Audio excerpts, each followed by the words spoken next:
Isinasangkot ng akusadong si alias Totoy ang ilang pulis sa pagkawala ng mga sabungero. Ang Commission on Human Rights gusto nang makausap si alias Totoy para sa kanilang investigasyon. Balitang hatid ni June Veneracion.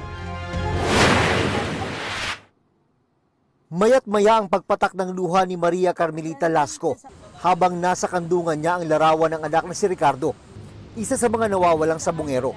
Inabutan na siya ng matinding karamdaman sa 4 taon niyang paghahanap sa anak. Sa sitwasyon kong ito, nakakaya kong lumuhod hanggang makarating ako ng altar.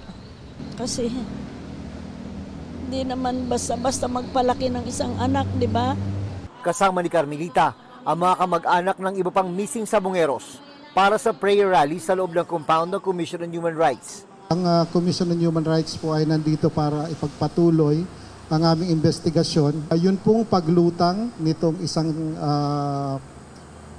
sabihin na nating suspect dito po sa crime. Gusto po naming makausap siya, gusto po naming kuhanan siya ng affidavit.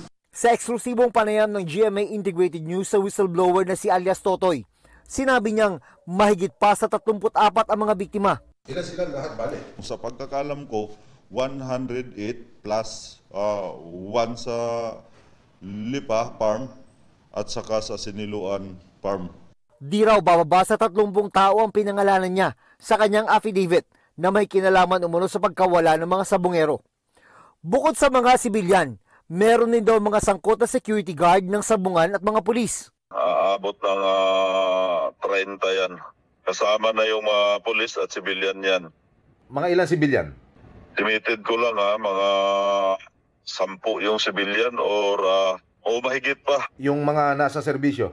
Sa serbisyo, mga 20 yan, nasa 20 yan sila. Kasama rin daw sa kanyang isiniwalat ang may-ari ng lugar kung saan umano ibinaon ang labi ng mga biktima. Pinakitaan nila ako ng video. Diyan lang yan sa Talisay. Wala isdaan po yan. May-ari kasama sa kakasuhan. Uniformado yan. Pulis? Yes. Dahil sa nalalaman niya, may mga banta na umano sa kanyang buhay. Palipat-lipat ng tirahan kasi matitris nila ako kung saan at magagaling yung mga yan. Nauna lang sinabi ni Justice Secretary Jesus Crispin Rimulya na pinag-uusapan na ng kagawaran at ng PNP ang pagsasailalim kay alias Totoy sa Witness Protection Program. Iginate din ng PNP na nakahanda silang protektahan sa alias Totoy. Regardless po kung sino po ang involved dito, sibilyan, mataas na tao at even yung mga kabaro po natin, wala po tayong sasantuhin po dito. Ayon kay alias Totoy, may hinihintay na lang siya bago iharap ang sarili sa mga otoridad. So ngayon, inaayos lang yung dokumento tulad ng sinabi ko doon sa kamag-anak bago matapos ang buwan. Siguro sisikapin naman ng otoridad na siwalat ang lahat. Sa paglutang ni alias Totoy na isa rin sa mga akusado, nabuhayan daw ng loob ang mga kaanak ng missing sabungero na makakakuha ng hustisya pero alam din daw nilang mahaba pa ang kanilang laban. Kami po ay 4 na taon na mahigit na hirap na hirap. Sobrang napakahirap. Mahirap na nga yung buhay namin. Mahirap pa itong nangyari sa amin. Ipaabot ko sa inyo ngayon yung mastermind na gumagawa nito. Napakasakit sa amin. Siguro magulang ka rin. Magulang ka rin, may asawa ka rin, na may pamilya ka rin. Pero bakit kinuha mo yung mga mahal namin sa buhay?